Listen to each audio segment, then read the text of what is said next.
Repita comigo assim: tudo aquilo que foi escrito. Tudo aquilo que foi escrito na Bíblia, Deus sabia que eu estaria ouvindo. E tudo que foi escrito foi para me preparar, para cuidar de mim e da minha casa. É assim que a gente precisa ler a Bíblia. A gente não pode ler a Bíblia como a gente lê um livro de Rui Barbosa, de Machado de Assis, e qualquer outro autor, por melhor que seja, por mais best-seller que seja. A Bíblia não é um livro comum. A Bíblia é Deus falando com o seu povo, com a sua igreja e com a sua criação. Amém? É assim que eu preciso ver. Tudo que foi escrito, Deus tinha um intuito, Deus tinha um propósito em escrever isso. Ele sabia que você estaria aqui. Deus não vai falar com cadeira, Deus não vai falar com parede, Deus vai falar com pessoas. Amém? Quantos vieram ouvir a voz de Deus? Quantos vieram ouvir a voz de Deus? Vamos lá. Evangelho de Marcos, está aí com o microfone. Minha esposa vai ler e eu vou interrompendo aos poucos, para a gente tentar entender toda a grandiosidade deste texto. O que é que Deus queria falar conosco? Algumas das coisas, né? Não dá para aprofundar, mas algumas das coisas que Deus queria falar conosco. Vamos lá. Evangelho de... Pode começar, Marcos, capítulo 16. 1. Verso 1. Quando terminou o sábado, Maria Madalena, Salomé e Maria, mãe de Tiago, compraram especiarias aromáticas para ungir o corpo de Jesus. Vamos dar uma paradinha aqui, ó. Deus está mencionando o nome de 3 mulheres. Por que isso? Não é à toa que Deus está mencionando. O tema é a ressurreição. Não é à toa que Deus está mencionando o nome de 3 mulheres. Para o autor deste texto, foi um negócio meio complicado. Sabe por quê?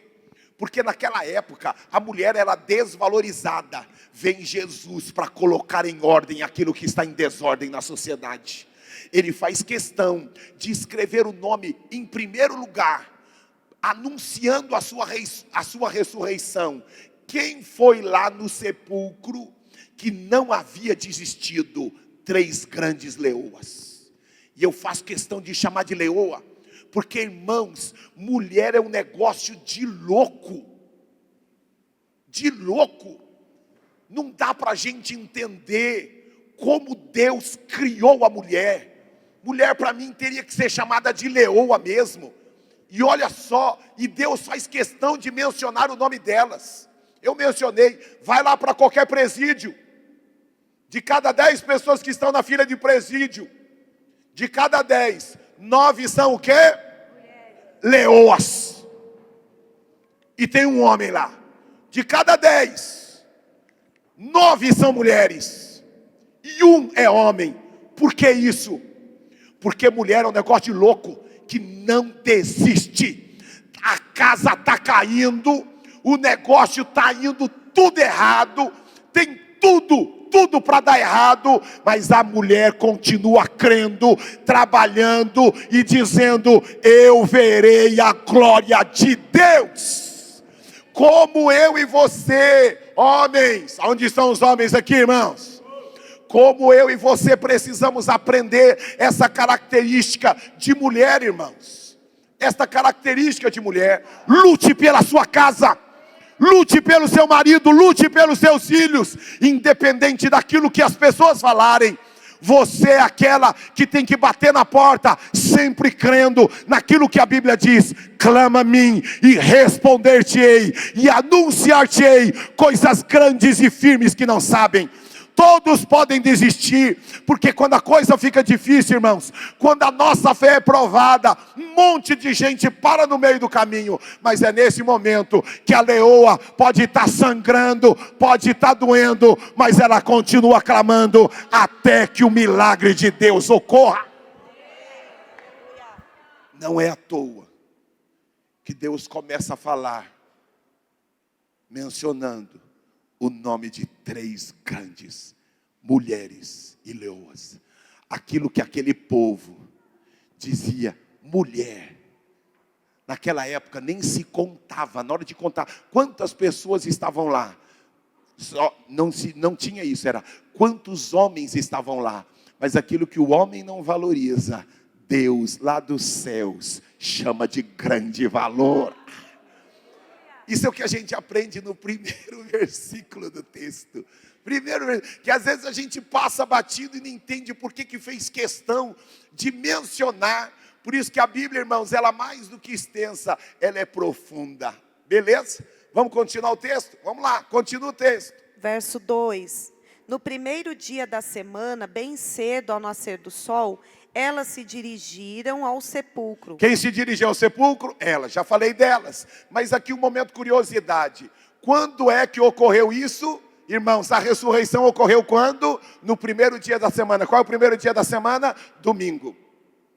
Momento de curiosidade, nós não temos problema, nunca discuta com ninguém. O dia de servir a Deus é de sábado. Não, o dia de servir a Deus é domingo. Para com isso. Isso, todos os dias é dia de servir ao Senhor.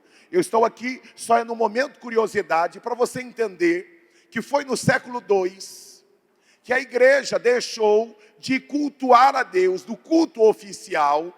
O culto oficial da igreja saiu do sábado e foi para o domingo. Por quê que se transferiu do sábado para o domingo? Por causa da ressurreição. Por causa deste versículo é que foi mudado. Porque Jesus ressuscitou em um domingo pela manhã. Existe uma tradição católica, não sei quantos aqui ou são católicos ou vieram de uma tradição católica. Qual é a principal missa? Qual é a principal missa? Domingo de manhã. Por que isso? Porque Jesus ressuscitou em um domingo pela manhã. Por isso é que existe que a principal missa.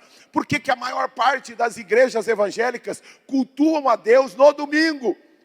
E que está crescendo no mundo inteiro, que o culto maior é que São Paulo em especial, né? As pessoas trabalham de domingo a domingo, mas em especial o domingo pela manhã, por exemplo, na nossa comunidade, qual é o culto mais cheio? Domingo pela manhã. Coincidência? Não. É porque o culto pela manhã, no domingo em especial, aponta para o dia e para o momento em que Jesus ressuscitou. Vamos aplaudir ao Senhor pela sua ressurreição. Amém? Mas insisto, não seja menino tolo, discutindo que o dia correto de se adorar a Deus é de sábado, o dia correto de adorar a Deus é no domingo, o dia correto de adorar a Deus é domingo pela manhã, é domingo à noite. Pare com isso. O dia de adorar a Deus são todos os dias que você para. Alegrei-me quando me disseram, vamos à casa do Senhor. Amém?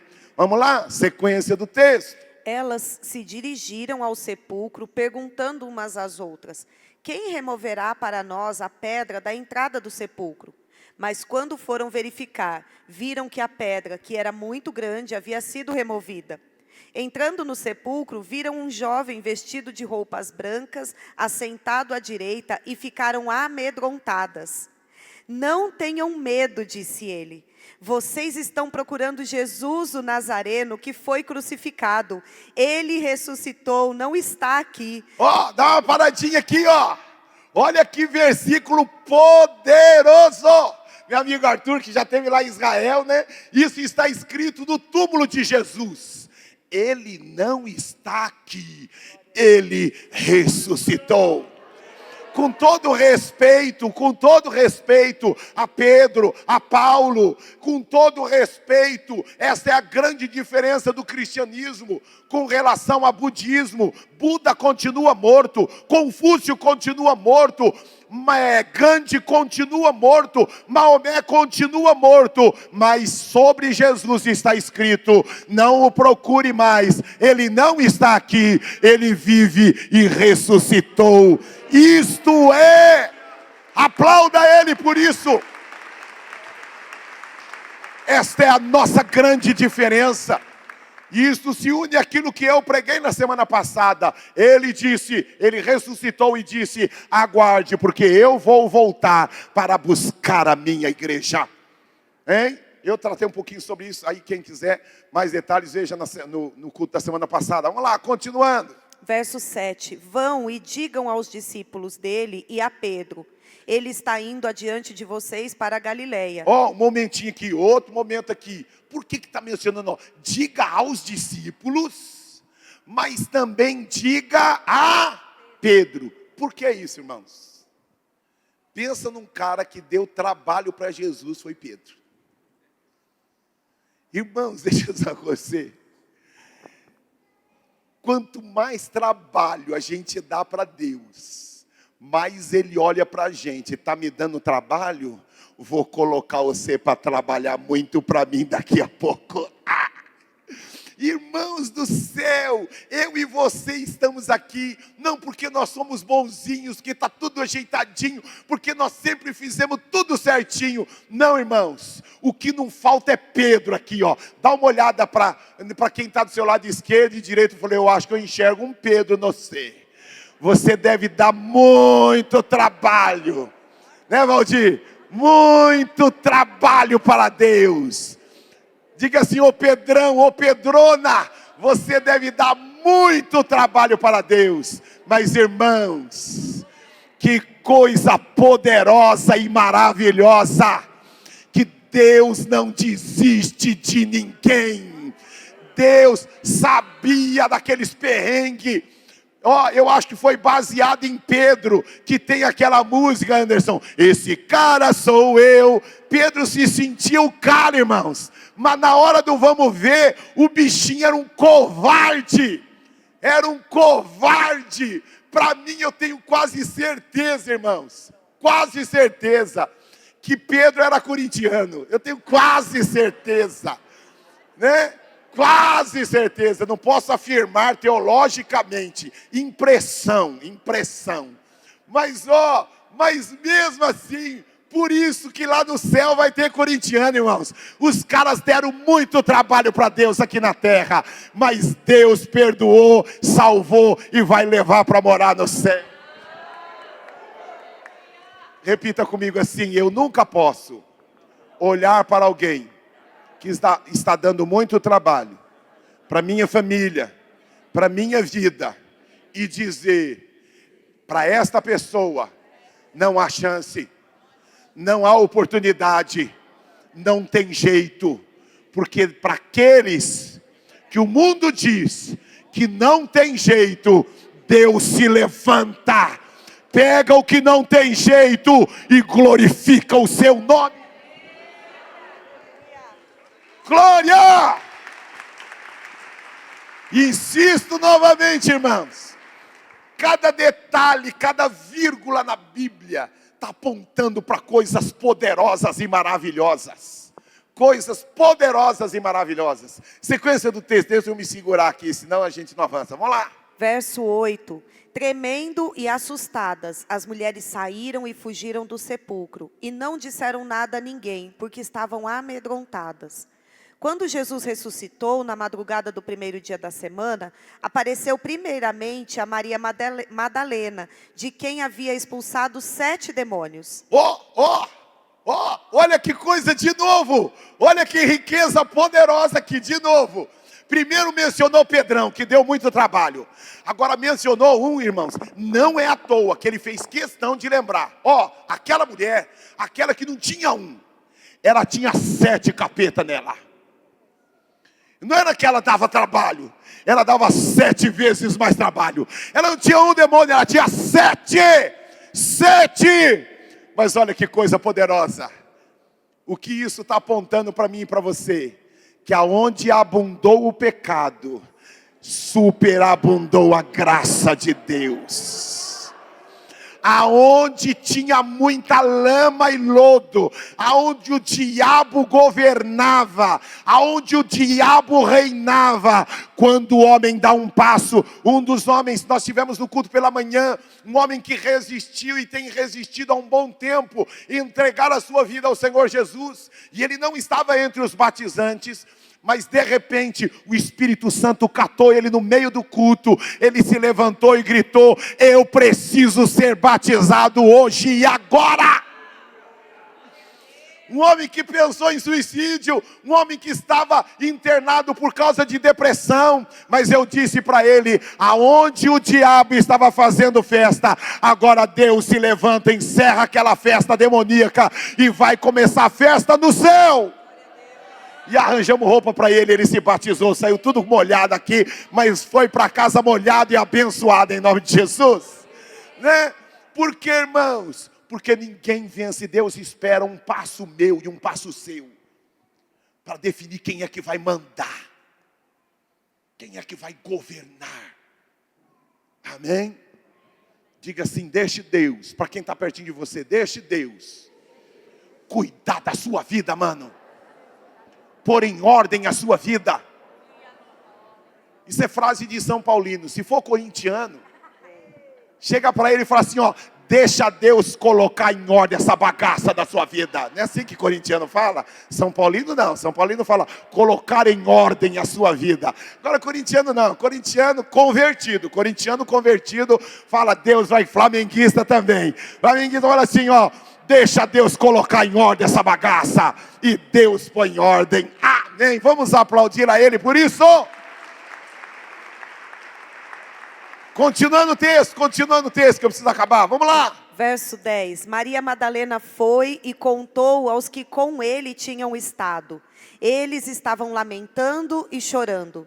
Quando ouviram que Jesus estava vivo e fora visto por ela, não creram.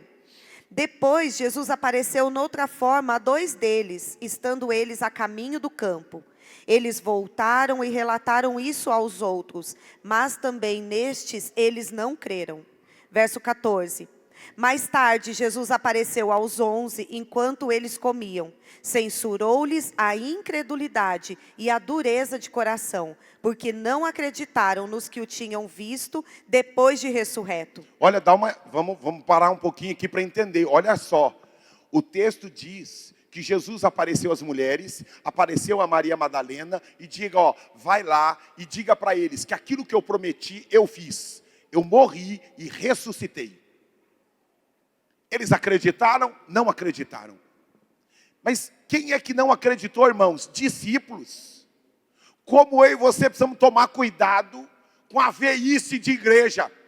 Que a gente começa a ficar velho de igreja, a gente começa a virar Jurassic Park na igreja, e a gente perde a nossa fé, o nosso ânimo, a nossa empolgação. A gente deixa de valorizar aquilo que Deus valoriza. E a gente entra no câmbio automático, achando que é mais um culto, mais e mais. E o pior ainda, quando entra nessa vibe louca e demoníaca, de começar, irmãos, quando a gente começa a se distanciar de Deus, a gente se aproxima do capeta. E quando a gente se aproxima do capeta, a gente começa a brigar do jeito que o capeta briga. A gente briga por título, a gente briga por dinheiro, a gente briga por posição, e a gente deixa de valorizar aquilo que Deus valoriza e brigar com aquilo que Deus realmente briga.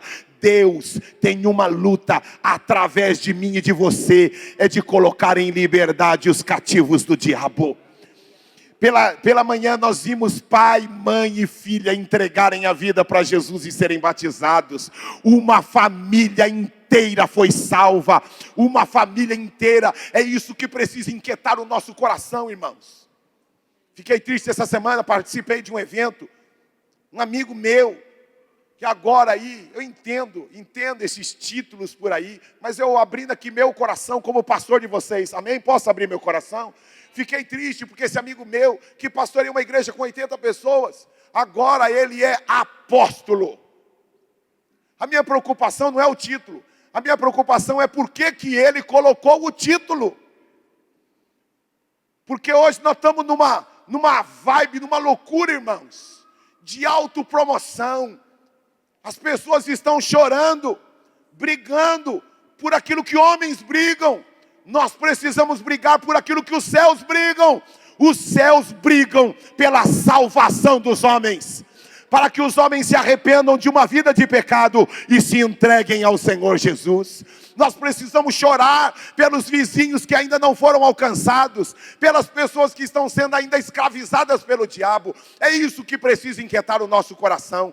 E aí a gente pega lá Jesus dando uma bronca e censurando. Eu coloquei aí, se você jogar no Google, você vai pegar a mesma definição. O que é que Jesus fez com os PhD de Bíblia? Com aqueles caras que eram os líderes, os discípulos. Eles eram os apóstolos de Jesus. E Jesus dá um sarrafo neles.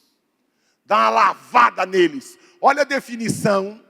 Porque o texto diz que Jesus censurou. Mas o que é censurar alguém? Olha lá. Significado de censurar. Vem lá verbo transitivo direto. Que é o quê? Uma crítica com veemência. Ele criticou os discípulos. Que mais que ele fez? Ele condenou a atitude dos discípulos. Ele reprovou os discípulos. Ele repreendeu. Ele censurou o comportamento reprovável. Ele reprovou a falha e o defeito deles. Irmãos, repita comigo. Que Deus tenha misericórdia. Que haja temor no meu coração em ser censurado pelo meu mestre, pelo meu Criador e pelo meu Salvador. Irmãos, você entende? Quantos vieram ouvir a voz de Deus? Como eu e você precisamos ter no nosso coração o temor e o tremor. Senhor, o que eu estou fazendo? Eu não quero ser censurado por Ti. Eu não quero ser reprovado naquilo que eu estou fazendo, pela forma como eu estou fazendo. Senhor, eu não quero falhar na minha missão. Eu não quero ser criticado por Ti. Como isso precisa estar no nosso coração. Como eu e você precisamos tomar cuidado, irmãos. Este texto também aponta que aqueles incrédulos estavam lá tudo chorando, ao invés de buscarem. Eu me lembro novamente de Judas, irmãos. Todos nós vamos passar por momentos de dúvida, de incerteza, de ponto de interrogação, de dor e de sofrimento. Mas é nessa hora, quem é que nós vamos procurar? O Evangelho de Mateus, capítulo 26, diz que Judas, ele foi. Não é que o diabo, irmãos, não foi o diabo que foi atrás de Judas. A Bíblia diz, em Mateus 26, que foi Judas que foi procurar os homens que odiavam a Jesus. Olha que coisa louca. No momento da sua dúvida, no momento que o seu coração fica partido, sem saber o que fazer, para onde ir, como reagir diante do quadro que está acontecendo, porque aquilo foi uma surpresa. Não era surpresa, porque Jesus já havia dito que ia acontecer. Mas a reação deles, que eles ficaram abalados. Tudo bem, ele havia dito, mas eu não sabia que ia ser desse jeito. Sabe o que ocorre? Eles foram procurar pessoas erradas. 1 Coríntios capítulo 15, eu já mencionei aqui. Cuidado com as más conversações, cuidado com quem você procura ajuda e suporte na hora da dúvida, da dificuldade. Procure andar com pessoas que são, irmãos, guiadas pelo Espírito Santo de verdade. Mais do que falar bonito, é gente que você olha para dentro da sua casa e você reconhece que a presença e que a glória de Deus está na vida daquele homem. Não alguém perfeito, mas alguém que você percebe que consulta a voz de Deus antes de abrir a matraca. Antes de falar besteira, cuidado, olhem para mim aqui, cuidado com o tipo de psicólogo que você procura na hora da sua crise, na hora da sua dificuldade. Cuidado com quem aconselha você na hora da crise e da dificuldade. Olha que coisa poderosa, nós temos algo na nossa comunidade chamado célula, irmãos.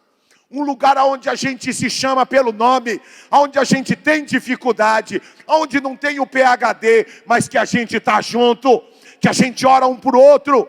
Na célula não tem máscara não, irmãos. Você pode ter essa cara de bonitinho, mas a gente sabe quem é você fora da célula.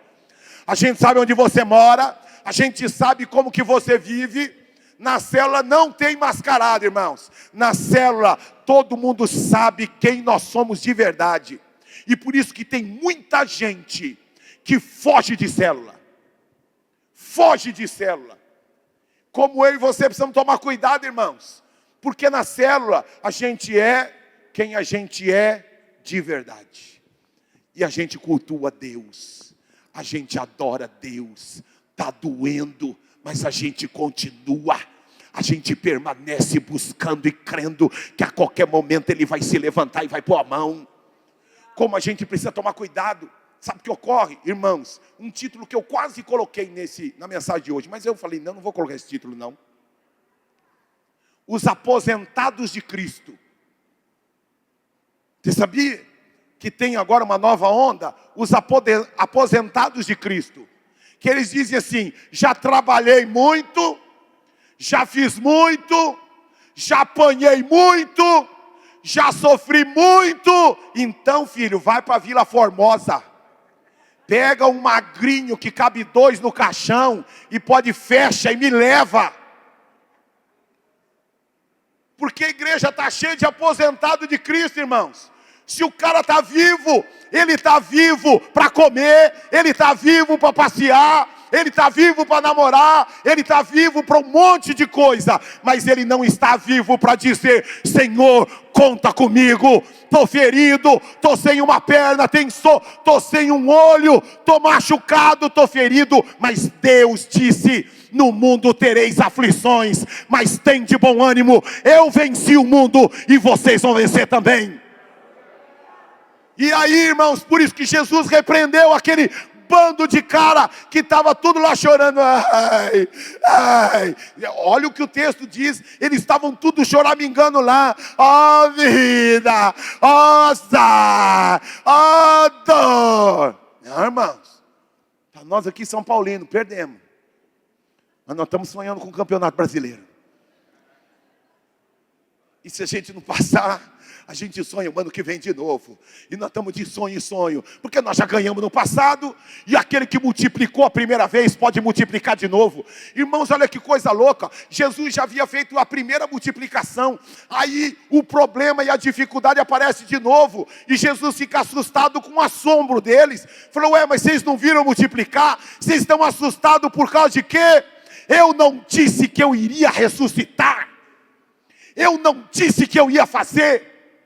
Eu não disse que vocês teriam aflições, que por causa do meu nome vocês seriam humilhados, vocês seriam perseguidos, vocês seriam açoitados, vocês seriam esquartejados. Mas eu, o Senhor, estarei convosco todos os dias até a consumação dos séculos.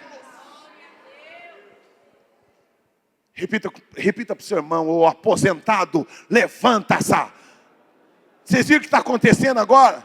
Que antes, irmãos, tem até uma brincadeira, uns memes aí, né?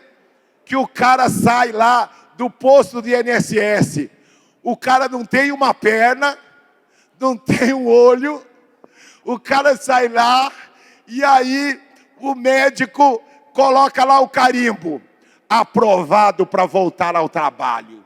Excelentes condições de trabalho. Já viram isso? Deixa eu dizer uma coisa aqui. Quantos vieram ouvir a voz de Deus? O que muitos estão usando para justificar uma ausência no trabalho de Deus, Deus olha e censura aquilo que você utiliza. Tem gente, irmãos, que não quer ser curado. Teve um irmão aqui na nossa igreja, já falei várias vezes isso e vou repetir. E ele continua aqui. Ele ia fazer um exame lá no INSS para renovar a aposentadoria dele. Eu falei, vem cá, irmão, nós vamos orar e Deus vai curar você. E você vai voltar ao trabalho. Ele disse, não, pastor, não, ora não. Quero que o senhor ore, não. Vai que Deus me cura. O exame é essa semana. Depois do exame, eu quero que o senhor ore por mim. Não vou orar. E o pior é que o cara de pau foi dispensado. e veio pedir para eu orar por ele. Orei? Não orei. Fala, não, agora vai ficar perebento. Eu não oro para Deus tirar isso de você. Fiquei isso. Mas irmãos do céu, você acha que é fácil para mim? Aquilo que falam a meu respeito, aquilo que falam a respeito da minha esposa, dos meus filhos, coisas que inventam, traições, angústia. Você acha que é fácil para mim? Se o diabo tenta destruir você, imagina para mim como pastor dessa igreja. Dói, irmãos, dói. Sangra, sangra. Choro, choro. Mas elevo os meus olhos para os montes, de onde vem o meu socorro? O meu socorro vem do Senhor, que fez os céus e a terra.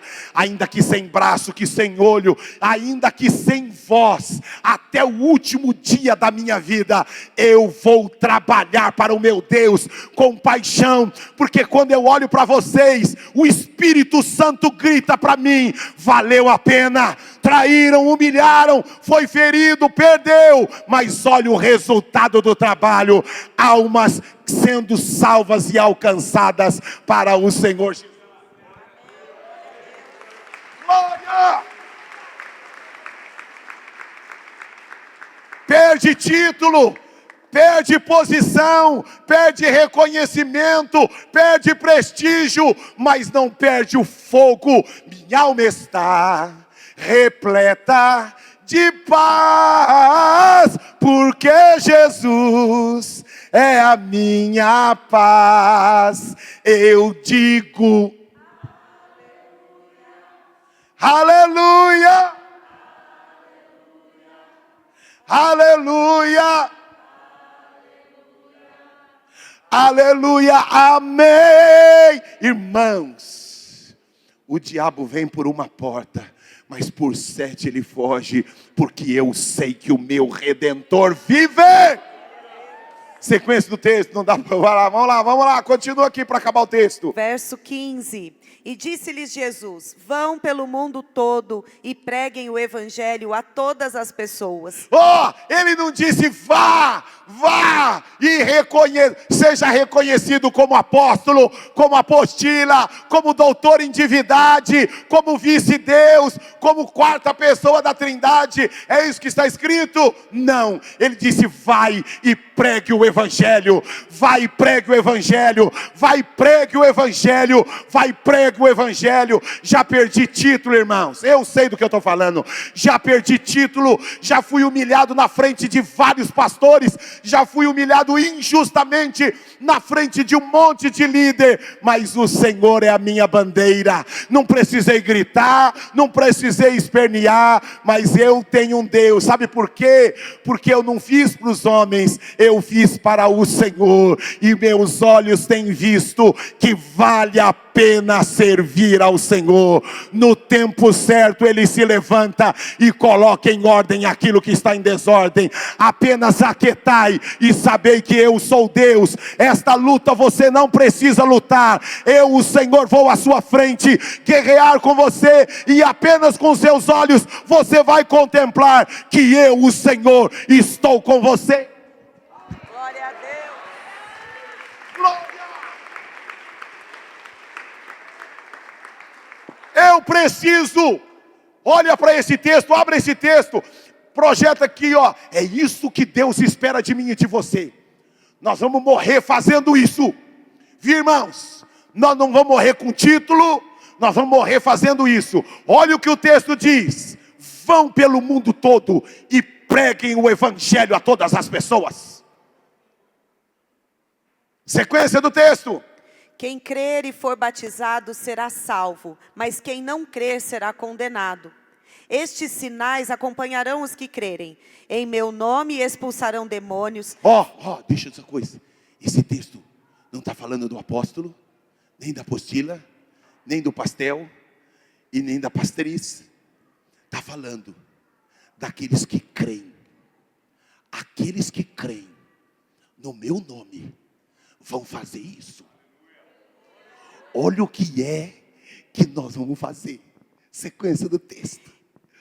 Em meu nome expulsarão demônios, falarão novas línguas, pegarão em serpentes, e se beberem algum veneno mortal, não lhes fará mal nenhum. Imporão as mãos sobre os doentes e estes ficarão curados. Depois de lhes ter falado, o Senhor Jesus foi elevado aos céus e assentou-se à direita de Deus.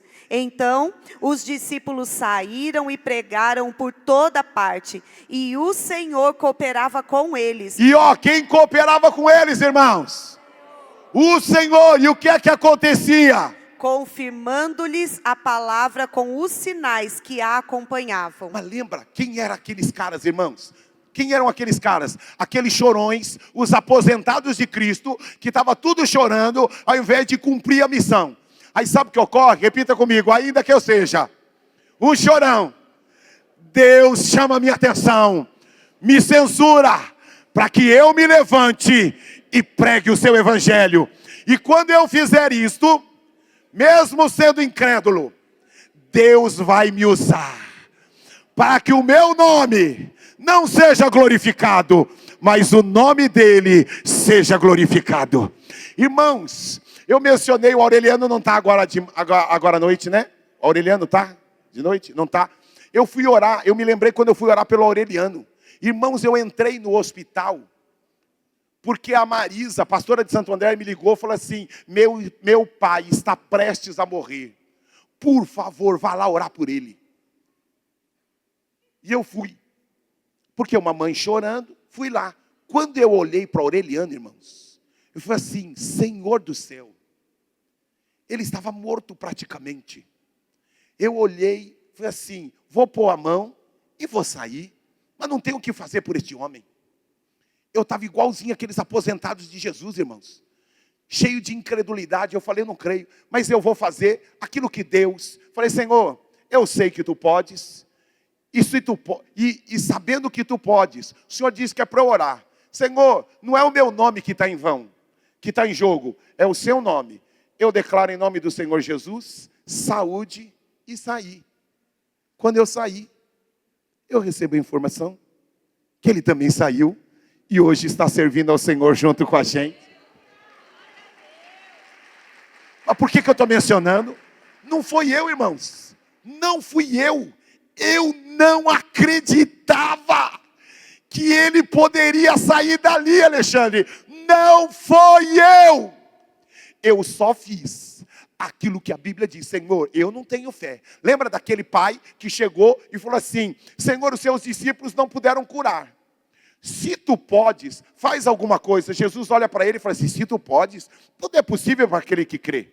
Aí aquele homem começa a chorar e diz: Senhor, mas ajuda na minha incredulidade. Eu não tenho fé suficiente para isso. Ele disse: vá, porque o Senhor já curou e restaurou o seu filho, e o menino foi curado. Irmãos, não é para nós, é Ele. Vá nos hospitais, abençoe a casa, ore pelas pessoas. Não é o seu nome que está em jogo, é o nome do Senhor. Por que tem pipocado tanto milagre nas células? Lá não está o ungidão, não está a ungidona, não está o apóstolo, não está a quarta pessoa da trindade. Não, lá está gente cheia de incredulidades, mas que estão obedecendo a palavra. E quem obedece a palavra, vê a palavra de Deus se cumprir.